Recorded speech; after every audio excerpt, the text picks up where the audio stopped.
Hello students, मैं Madhav sir आप सबका मैथ्स गुरु माधव सर स्वागत करता हूँ। लेके चलते एक नया क्वेश्चन को आप देखोगे तो आपको से बोला गया है एक दुकानदार के पास 7 वस्तुएं हैं और समान क्रम पर बेचता है, जिनमें से 3 वस्तुओं को क्रमशः 5%, 3% और आपसे बोला गया है 3% लाभ पर बेचता है। तीनों पे लाभ होगा। फिर आपसे बोला गया है चौथी वस्तु को क्रम पर बेचता है और शेष 3 वस्तुओं को, शेष चौथी को तो भाई किसे बेचता है, चौथी वस्तु को तो क्रम पे कॉस्ट बेचता है ना, क्रम पर बेचता है। और 5वीं जो शेष 3 वस्तु बची और 6वीं और 7वीं, इन शेष 3 वस्तुओं को 1%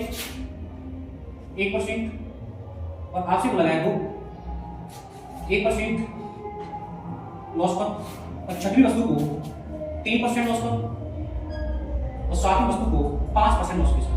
तो आपसे बोला गया है पूरे सौदे में कितने परसेंट का लाभ या हानि हुई।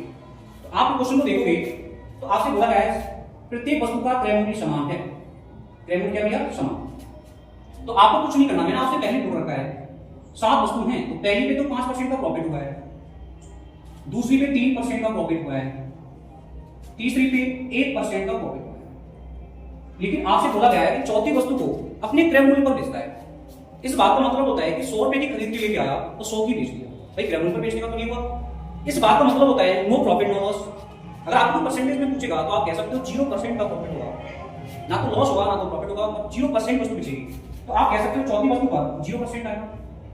फिर आपसे बोला गया है 5वीं वस्तु को 1% हानि पर तो माइनस का आएगा 1%, 6वीं वस्तु को 3% लॉस का और 7वीं वस्तु को 5% लॉस का।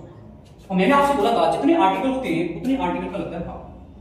आर्टिकल कितने भी हो सकते हैं, 100 आर्टिकल भी हो सकते हैं, अभी 7 आर्टिकल बोले हमने ना। तो आप देखोगे 5% प्लस से माइनस कट जाएगा, प्लस 3 से माइनस 3 कट जाएगा और आप बोलोगे 1% से माइनस 1% कटेगा तो 0%। और हमने आपसे बोल दिया है 0% का मतलब होता है no profit no loss, no profit no loss.